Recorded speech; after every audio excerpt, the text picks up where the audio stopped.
What is going on, everybody? It's the Franz, and we're here for a Monday Night Raw review for March the 8th, 2021. This was basically another shitty episode of Monday Night Raw with the WWE Championship on the line in a WWE Championship rematch from last week's show. It was actually the first match of the night, so we can get the shit over with and move on. Now, before the show, Lashley and them were coming in. He is asked by Sarah Strive if we can have some wins. He's like, man, I feel great. It's going to be like that for a while. I have been busting my ass for 16 years and gone through things that a normal man would have broke. It would have broke a normal man, but I am no normal man.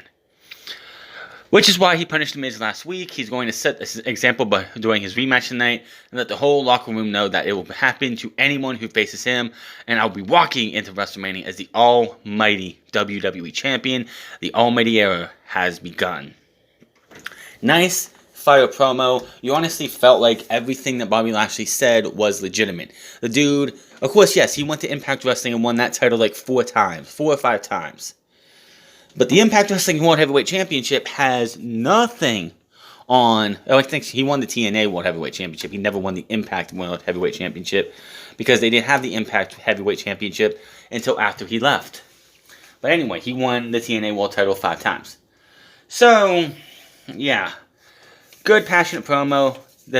For a lot of talent, even though I know WWE is in the shitter right now, the WWE Championship is still... So, yeah, you can definitely tell that Lashley, he means everything that he says. Which you don't find that in WWE where you can buy what people are saying. So we go to the ring, out comes The Miz.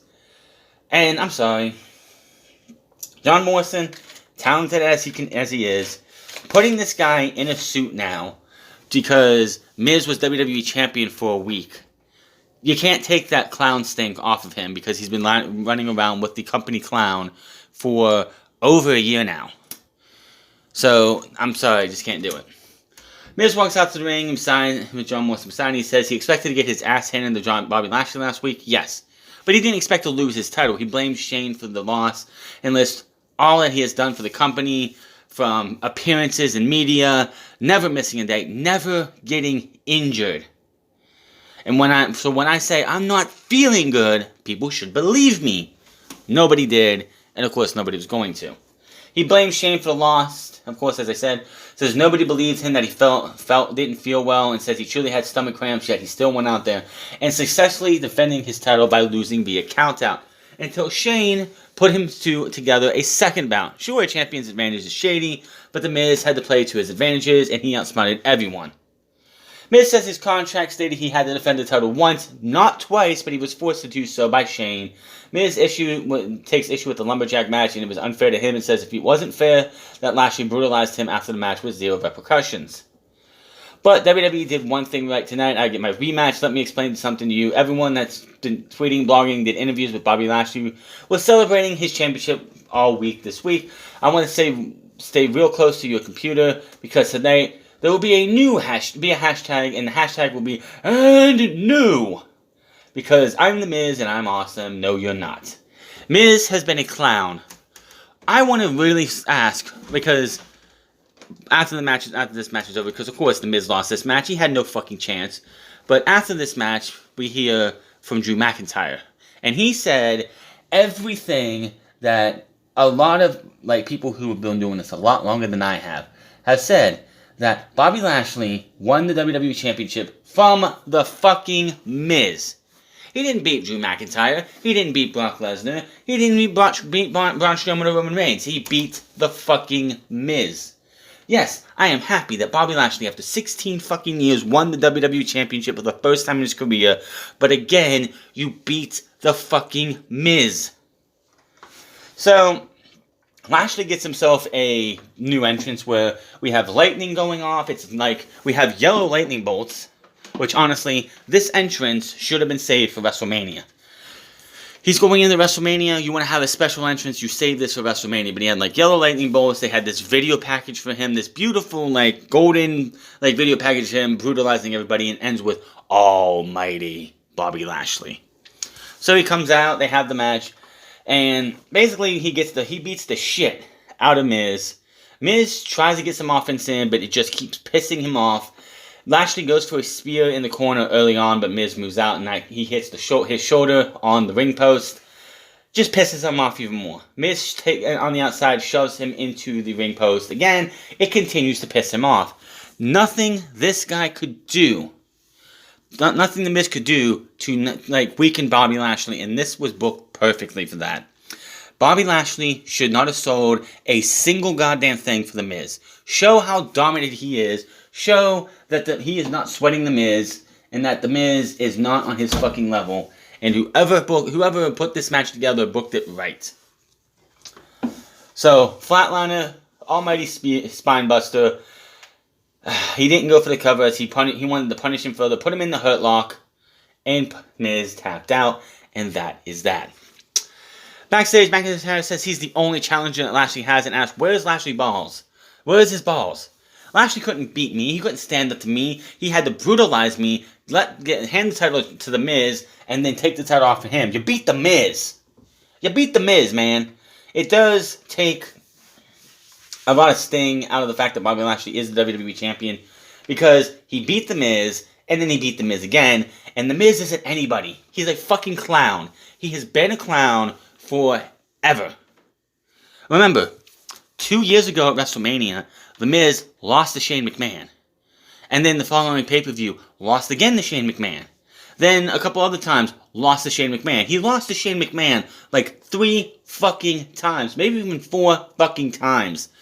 Any momentum The Miz had, any credibility The Miz had, was killed when he lost over and over and over again to Shane McMahon.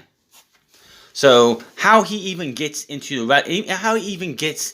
a title opportunity, not once, but twice, with the fucking Money in the Bank briefcase, because, John Morrison cashed it in and not The Miz, give me a fucking break. If that's the case, when Brock Lesnar used the Money in the Bank briefcase to cash in, to win the Universal Championship 2 years ago, how did that go? Oh, that's right, Paul Heyman cashed it in, not Brock Lesnar, so Paul Heyman, so that championship match shouldn't have counted. Give me a fucking break. But I blame Otis, just like everyone else did.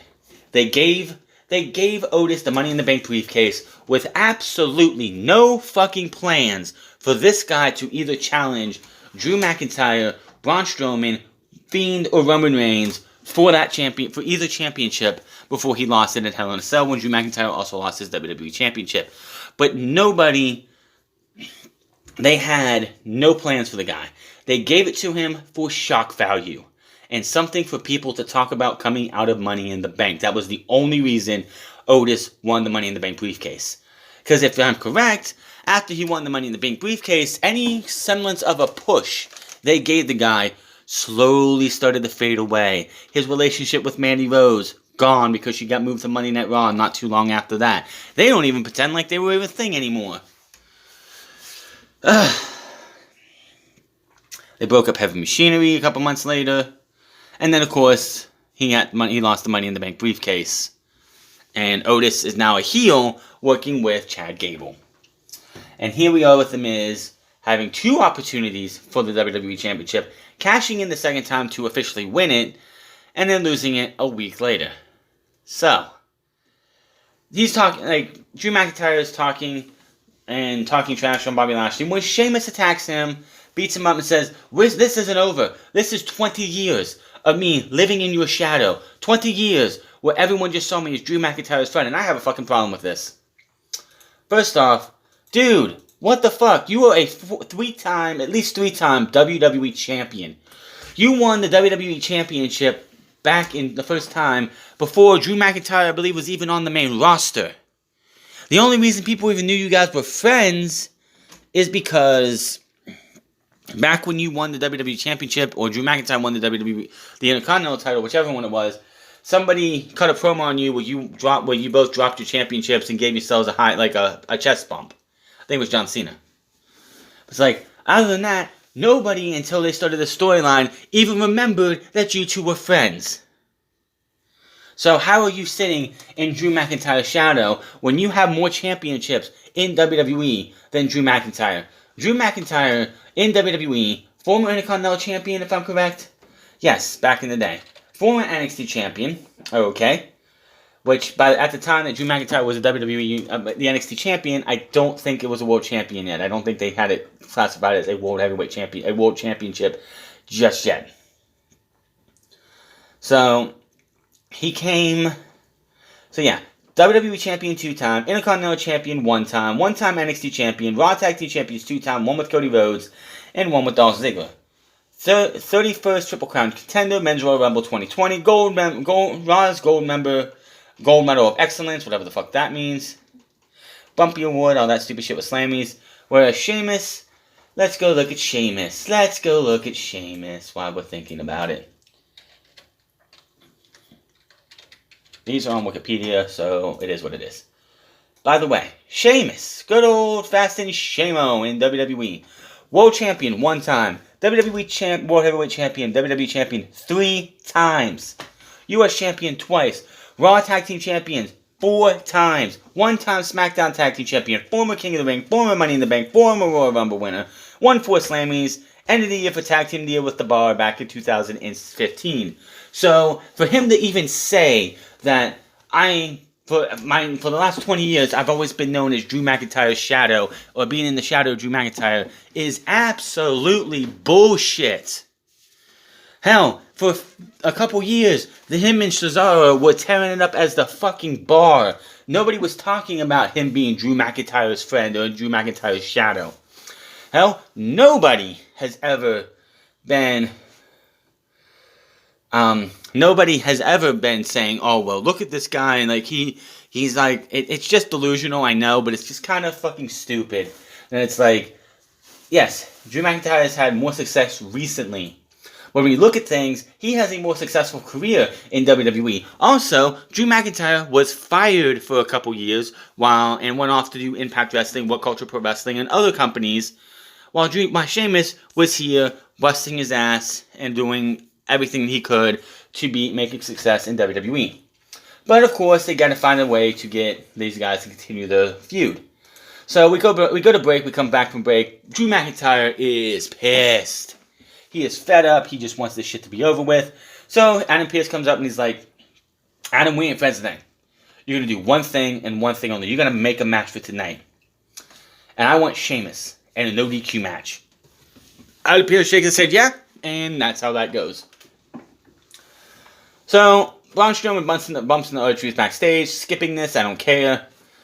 And then they confirm Drew McIntyre vs. Sheamus will be on later tonight, and Braun Strowman then comes from the ring. Wonders why Shane is messing with him. He questions the McMahon's motives and asks if McMahon thinks that this is funny. Sheamus accuses McMahon of laughing at him, but says he can snap McMahon's neck in half like a twig. But the Monster Man doesn't want to get fired. He knows it could happen just like that. So he wants an apology. He yells, and he doesn't just ask for it. He's demanding an apology. Out comes Shane McMahon. He gets right in the showman's face. Doesn't even blink. Says, I apologize. Walks away. And starts heading to the back. He does stop at the ramp. Turns around like he's going to say something. And just walks away. So, will this be, this obviously is leading to a match at WrestleMania. To think. Last year, in 2020, Roman Reigns, for 4.5 months, took his ball and the character that he had, wrapped it up, and took it home for 4.5 months. Braun Strowman took his place at WrestleMania, won the Universal Championship, had one of the worst title runs in company history, and then almost 1 year later, what is Braun Strowman doing? He's going to have a match at the biggest show of the year, the first show with fans in well over a year. And this motherfucker is going to be going up against Shane McMahon. How far one man can fall in the WWE? I don't know what else you can say. Just holy shit. It's just wow. I can't even. This company just. I know, and the funny thing is, because before COVID happened, Braun Strowman wasn't doing anything last year. It just so happens that he ended up becoming the guy to take over for Roman Reigns. Had a terrible fucking title reign. That's really not his fault. It's just WWE didn't know what to do with him because he wasn't supposed to be in that position. They have nothing for him now, so they're like, well, let's give him a match with Shane McMahon. Holy shit, I have no desire to see this match. And then we go to what I thought was going to be the main event, and with the way it ended, I'm guessing it shouldn't have been the main event. Sheamus versus Drew McIntyre no disqualification match. This was just these two beating the fuck out of each other. Sheamus is making his entrance. Drew McIntyre attacks him from behind. The match hasn't started yet, which makes no fucking sense to me. We've seen countless times when it's a no disqualification match. If the competitors touch, if they start fighting on the outside in a no disqualification match, the bell usually rings because it's a no disqualification match. Yes, the match has to end in the ring, but it shouldn't have to just start in the ring. Come the fuck on already. So they beat the fuck out of each other. Man, Sheamus got his back all marked up. There's a picture he put on social media of his back just ripped to shreds. And the finish. Okay, so had you ever seen when you were a child? I'm 30 years old. Anybody who's in the like late 20s, early 30s. I'm 31 now, but like in your late 20s or like early 30s, when you were a kid, did you ever see like two boys put buckets on their heads and go straight, like running head first into each other, and just run themselves head first and collide and just knock themselves out? Well, we had an adult version of this.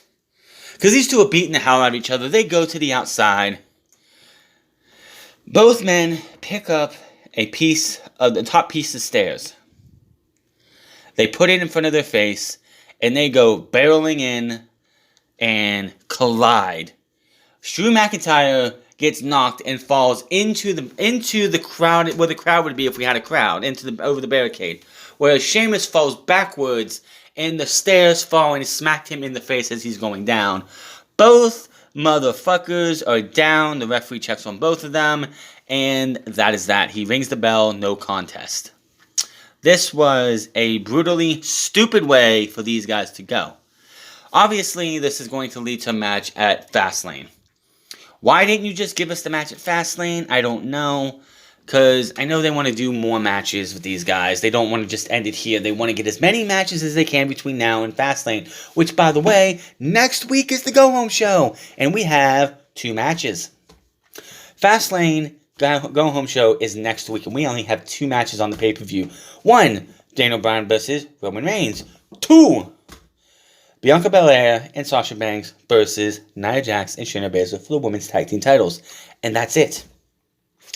Could have made it simple that due to this match ending this way, at Fastlane, we have Drew McIntyre versus Sheamus inside a Hell in a Cell, inside a steel cage if you want to. Inside a steel cage.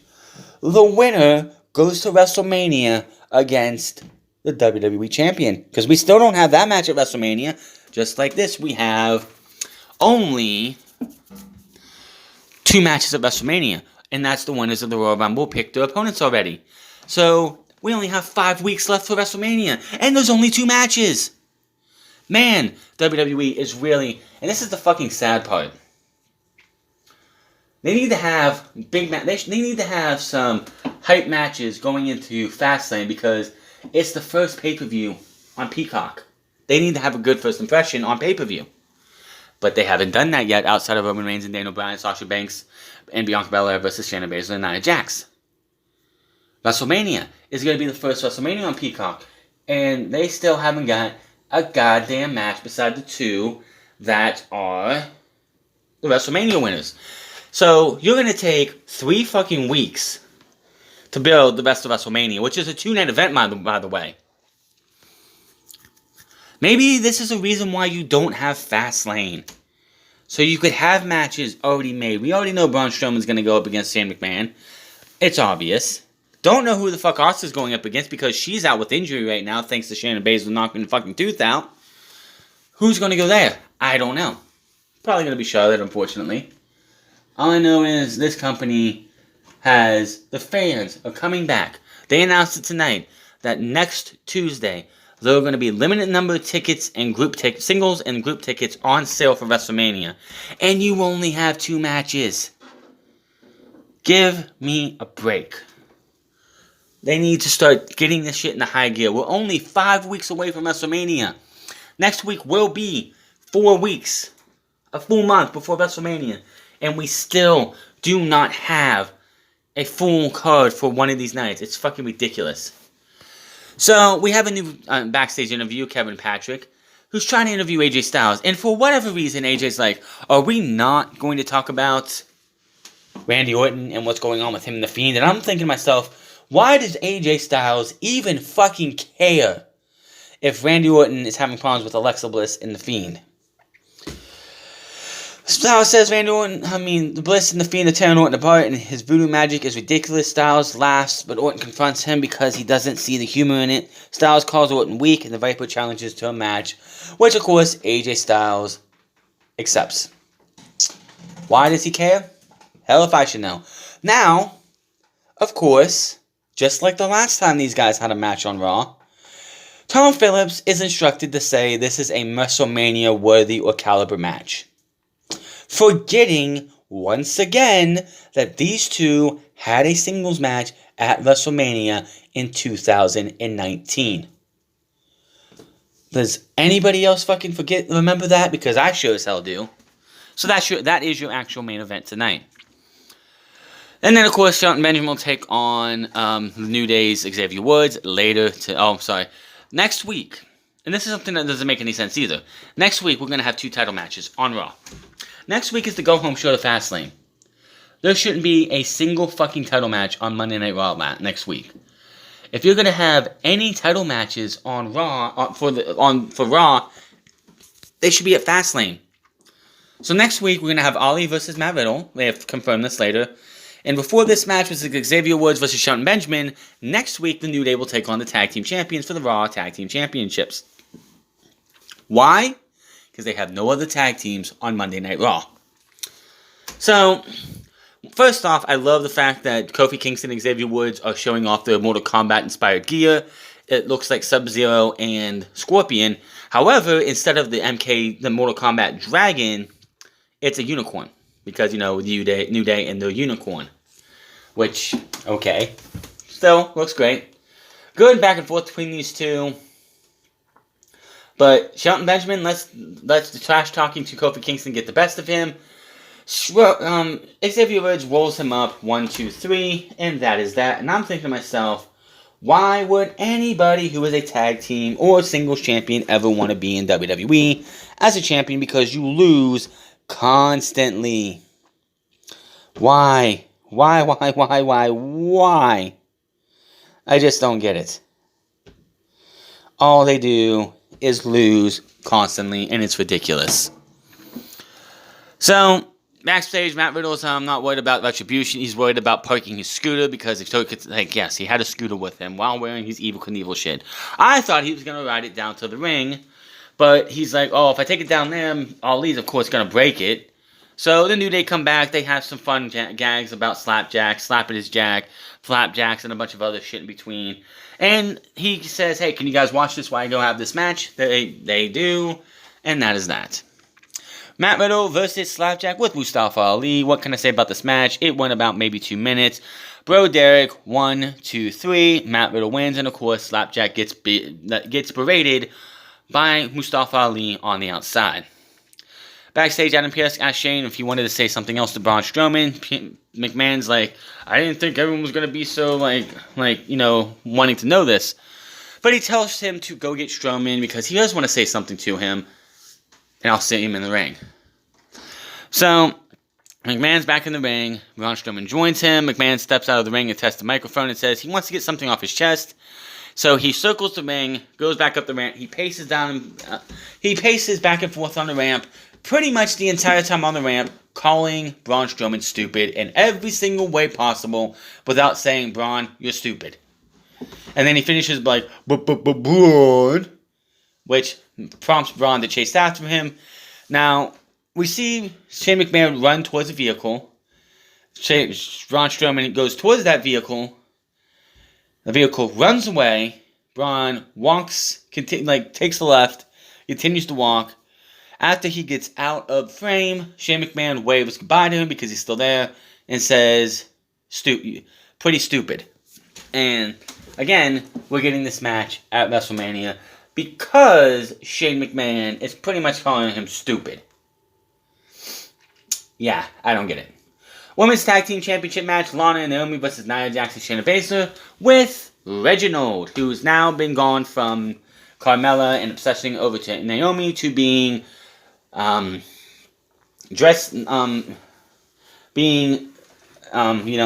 Nia Jax infatuated with him. Will that cost them the women's tag team titles on Sunday?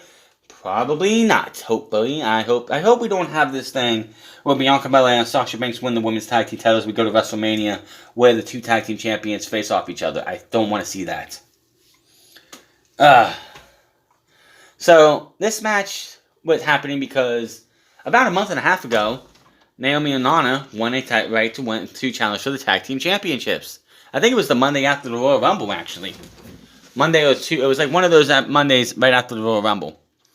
So this match was nothing. It was boring. Lana just. Shayna and Nia Jax win. Of course they do. Reginald gets a distraction. Naomi tags out to Lana after she had the upper hand on Nia Jax. Lana ends up eating a powerbomb, and that is that. I really don't care. Backstage, Orton laughs off the idea that other superstars are worried about his well-being. He vows to reintroduce AJ Styles to the three most dangerous letters in sports entertainment, RKO. And that is that. Let's see here. Backstage, Mandy Rose and Dana Brooke say they're serious about challenge for the women's championship. Charlotte says she's ambitious, and she tells Brooke and Rose to show up what they got on the road to WrestleMania, because I hope your bites better just as much as your bark, as good as your bark. Interview, AJ Styles says Randy Orton is crazy and says it's the Fiend's fault that Orton's head is twisted. Orton should be focusing on the Fiend instead of the Phenomenal One, but I vow to win anyway. Again, why? This was a shit way to get to the main event. Now, see, the reason that WWE doesn't advertise a main event before Monday Night Raw, because if they did so, people would decide, is this main event worth watching? Is AJ Styles versus Randy Orton, that we've seen multiple times, worth tuning into? If the answer is no, they're going to not watch. So WWE is not going to have people, the drop-off for Monday Night Raw will be bad. So they got to string you along. What's going to be the main event? If Sheamus and Drew McIntyre would have ended in an actual clean finish or something else and not that knockout, that would have been a better main event, in my opinion. But you had Randy Orton versus AJ Styles, which, according to Tom Phillips, was WrestleMania worthy. Again, they had a WrestleMania match 2 years ago. So, this was an absolute long-ass match. These two beat the fuck out of each other. Not much I have to say about it. But Randy Orton is going for the RKO. As he does, he goes down, smacks the mat with his fist. But then Alexa Bliss appears on the screen to distract Orton. She winds up a Jack in the Box and says, "Not yet." Puts it to the side, lights a match, blows it out. 3 of the 4 ring post shootout pyro, which was more explosive than that fucking bullshit embarrassment we saw last night for the barbed wire, that barbed wire non-death match. And Orton starts vomiting at black goo, hit with the phenomenal forearm, 1, 2, 3, and then AJ Styles wins. We see Alexa Bliss laughing on the Titantron as the show goes off the air, and that is Monday Night Raw. But, was it good? No. Nope, it was not good. This show was terrible, as we all knew it was going to be. I guess that the explosion, it's just kind of sad that 3 poles going off with pyro was more explosive than the barbed wire death match ring, which was supposed to blow last night. And the shame that Tony Khan sat there in the media scrum and was like, "Oh, Kenny Omega just built a dud of a bomb. I didn't know what anyone expected." Well, if you didn't know if you expected people to blow up, like John Moxley and Kenny Omega to be blown up, do that. Don't fucking do anything else. Okay, well, I'm getting off the Monday Night Raw rant. I'm going to say this about that. Monday Night Raw was terrible, as it always is. Nothing outside of the Sheamus and Drew McIntyre match, except for that finish, which sucked. But you knew they were going there because they got to have a... You really can't do a clean finish and make any, not getting another match out of these two if you do in a no disqualification match. So you got to do a no contest. I expect these two guys to go at it at Fastlane for the number one contendership going into WrestleMania. But for AEW, if Tony Khan's not standing in the middle of the ring on Wednesday, apologizing for that embarrassment they gave us on Sunday, then they have really dropped the ball on that. But that's neither here nor there. We'll talk about that on Wednesday.